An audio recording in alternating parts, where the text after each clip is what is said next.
आप सभी को नमस्ते। मैं डॉक्टर मोनिका खेड़ा आपकी संस्कृत और हिंदी अध्यापिका मणिका यूट्यूब चैनल में आपका स्वागत करती है। आज हम षष्ठः पाठः सुभाषितानि अन्वय सहित हिंदी शैमुषी भाग 2 कक्षा 10वीं के लिए पार्ट 2 वीडियो लेकर आए हैं। पार्ट 1 वीडियो में आपने स्टार्टिंग के 4 श्लोकों को अन्वय सहित समझा। पार्ट 2 वीडियो में अब हम आगे के श्लोकों को समझाएंगे। अगर आपको वीडियो पसंद आए तो आप इसको लाइक, सब्सक्राइब और शेयर करना ना भूलें। आपको यदि कोई प्रॉब्लम हो तो आप कमेंट बॉक्स में ज़रूर लिखा करें। चलिए अब हम पढ़ते हैं षष्ठः पाठः सुभाषितानि, आगे के श्लोक संख्या 5 से।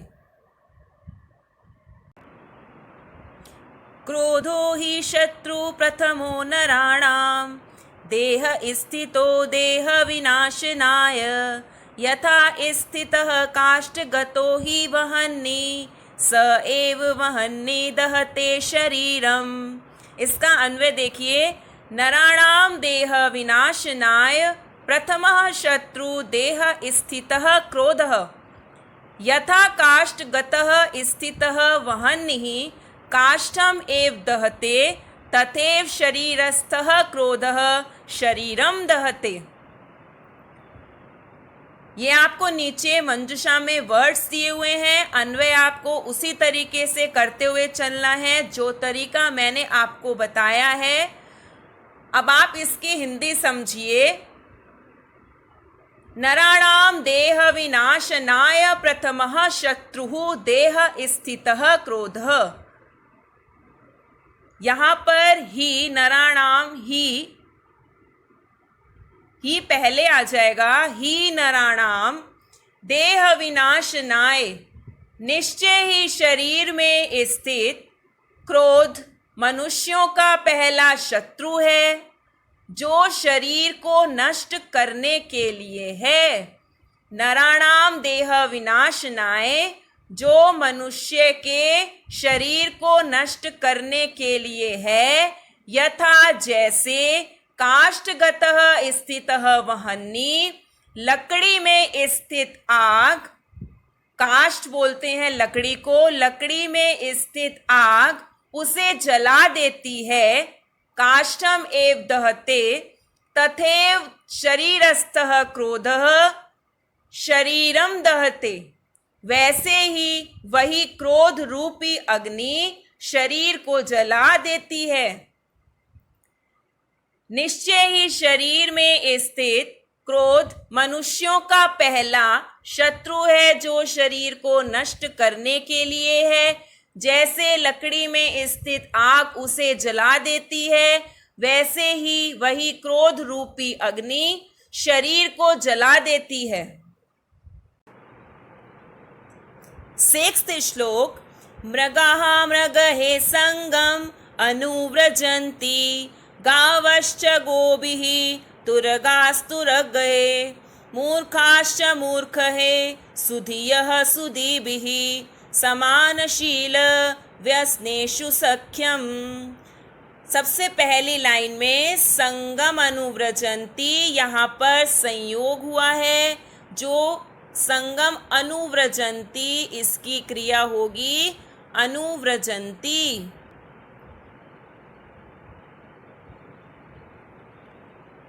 सेकेंड लाइन में तुरगास तुरगए, तुरगाह, स का यहाँ पर विसर्ग हो जाएगा। मूर्खाश्च, थर्ड लाइन में मूर्खाश्च, श का यहाँ पर विसर्ग हो जाएगा। अब आप इसको अन्वय से देखें। अन्वय में संधि की हुई होती हैं। उसके बाद वैसे ही मंजूषा है। अन्वय आपको करना सिखा दिया है। अब आगे के श्लोकों को भी आप इसी तरीके से समझते चलें। मृगाः मृगहे सह, गावश्च गोभिः सह, तुरगा तुरगये सह, मूर्खा मूर्खये सह, सुधीय सुधीभिः सह अनुव्रजन्ति। सह के साथ तृतीया विभक्ति का प्रयोग किया जाता है, इसलिए सभी में तृतीया विभक्ति बहुवचन लगा है। समानशील व्यसनेषु सख्यम भवति। इसकी हिंदी देखिए, मृगः मृगैः सह, हिरण हिरणों के साथ पीछे पीछे चलते हैं। गावश्च गोभिः सह, गाय गायों के साथ। तुरगः तुरगैः सह, घोड़े घोड़ों के साथ। मूर्खः मूर्खैः सह, मूर्ख मूर्खों के साथ। तथा सुधीय सुधीभिः सह, बुद्धिमान बुद्धिमानों के साथ। अनुव्रजन्ति जाते हैं, क्योंकि समानशील व्यसनेषु सख्यम भवति, क्योंकि समान व्यवहार और स्वभाव वालों में परस्पर यानी आपसी मित्रता होती है।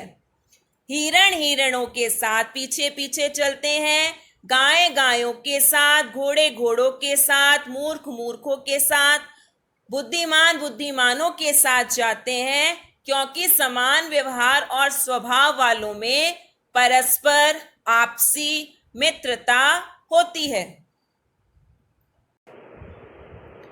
7th श्लोक। सेवितव्यो महावृक्षः फलच्छाया समन्वितः, यदि देवात् फलं नास्ति छाया केन निवार्यते। अन्वय देखिए आप, फलच्छाया समन्वितः महावृक्षः सेवितव्यः। फलच्छाया समन्वितः, फल और छाया से युक्त, समन्वितः युक्त, महावृक्षः सेवितव्यः, महान वृक्ष आश्रय लेने योग्य होता है। फल और छाया से युक्त महान वृक्ष आश्रय लेने योग्य होता है, सहारा लेने योग्य होता है। देवात् यदि फलम नास्ति, देवात् भाग्य को बोलते हैं। यदि भाग्यवश फल न भी हो, उस वृक्ष में यदि भाग्यवश फल न भी हो, तो वृक्षस्य छाया के निवार्यते, तो भी छाया किसके द्वारा रोकी जा सकती है, अर्थात किसी के द्वारा नहीं। यदि उस वृक्ष पर फल ना भी हो तो भी छाया उसको जरूर मिलेगी। छाया किसके द्वारा रोकी जा सकती है, अर्थात छाया किसी के द्वारा रोकी नहीं जा सकती। फलच्छाया समन्वितः महावृक्षः सेवितव्यः, फल और छाया से युक्त महान वृक्ष आश्रय लेने योग्य होता है। देवात् यदि फलम नास्ति, यदि भाग्यवश फल न भी हो तो भी छाया के निवार्यते, तो भी छाया किसके द्वारा रोकी जा सकती है, अर्थात किसी के द्वारा नहीं। 8th श्लोक। अमंत्रम अक्षरम नास्ति, नास्ति मूलम अनौषधम, अयोग्यः पुरुषः नास्ति, योजकस्तत्र दुर्लभः। अमंत्रम अक्षरम ये संयोग है। ना नास्ति यहाँ पर न और अस्ति दीर्घ संधि है। मूलम अनौषधम ये संयोग है और योजकस तत्र यहाँ पर स का विसर्ग हो जाएगा। अन्वय देखिए, अमंत्रम अक्षरम नास्ति, अनौषधम मूलम नास्ति, अयोग्यः पुरुषः नास्ति, तत्र योजकः दुर्लभः। अमंत्रम अक्षरम नास्ति, मंत्र से हीन कोई अक्षर नहीं होता। अनौषधम मूलम नास्ति, और जो मूल है, जो जड़ है, जड़ी बूटियों से रहित नहीं होती, उसमें जड़ी बूटियां होती हैं। अयोग्यः पुरुषः नास्ति, योग्यता से रहित पुरुष नहीं होता। हर किसी व्यक्ति में कोई ना कोई क्वालिटी जरूर होती है। अगर वो पढ़ाई में आगे नहीं है तो वो किसी म्यूजिक में, किसी खेल में जरूर आगे होगा, उसमें कोई ना कोई योग्यता जरूर होगी। योग्यता से रहित पुरुष नहीं होता। तत्र योजकः दुर्लभः। वहाँ गुणों को वस्तुओं, व्यक्तियों से जोड़ने वाला दुर्लभ है, कठिन है। मंत्र से हीन कोई अक्षर नहीं होता। जड़ जड़ी बूटियों से रहित नहीं होती। योग्यता से रहित पुरुष नहीं होता। वहाँ गुणों को, क्वालिटीज को वस्तुओं, व्यक्तियों से जोड़ने वाला दुर्लभ होता है। 9th श्लोक। संपत्तौ च विपत्तौ च महताम एक रूपता उदये सविता रक्तो रक्तश्च अस्तमये तथा। अन्वय देखिए। महताम संपत्तौ विपत्तौ च एक रूपता भवति यथा सविता उदये रक्तः भवति तथा अस्तमये च रक्तः भवति। हिंदी देखिए। महताम संपत्तौ विपत्तौ च एक रूपता भवति। धनवान होने और धनहीन होने पर, संपत्तौ विपत्तौ च, धनवान होने और धनहीन होने पर, महताम महान लोगों की एक जैसी कार्यशीलता होती है, एक रूपता भवति। महताम संपत्तौ विपत्तौ च एक रूपता भवति। धनवान होने और धनहीन होने पर महान लोगों की एक जैसी कार्यशीलता होती है। जैसे उदय होते समय सविता उदये रक्तः भवति। सविता उदये, सविता सूर्य को बोलते हैं। जैसे उदय होते समय सूर्य रक्त यानी लाल रंग का होता है, तथा या वैसे ही, तथा अस्त होने के समय पर अस्तमये च रक्तः भवति। अस्त होने के समय पर भी लाल रंग का होता है। धनवान होने और धनहीन होने पर महान लोगों की एक जैसी कार्यशीलता होती है। जैसे उदय होते ही समय पर सूर्य लाल रंग का होता है, उदय होते समय पर सूर्य लाल रंग का होता है, तथा अस्त होने के समय पर भी लाल रंग का होता है। 10th श्लोक। विचित्रे खलु संसारे नास्ति किंचिन्निरर्थकम् अश्वश्चेद धावने वीरः भारस्य वहने खरः। अन्वय। विचित्रे संसारे खलु किंचित निरर्थकम नास्ति।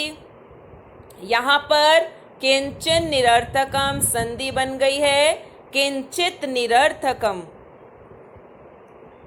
किंचित निरर्थकम नास्ति।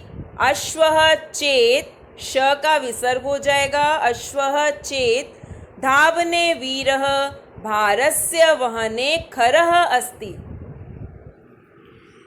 अर्थ है इसका, विचित्रे संसारे खलु। खलु का मतलब है निश्चय से इस विचित्र संसार में कुछ भी निरर्थक नहीं है। क्योंकि यदि घोड़ा दौड़ने में उपयोगी होता है, अश्वः चेत धावने वीरः, यदि घोड़ा दौड़ने में वीर है, उपयोगी है, भारस्य वहने खरः अस्ति, तो गधा भार को उठाने में उपयोगी होता है। निश्चय से इस विचित्र संसार में कुछ भी निरर्थक नहीं है।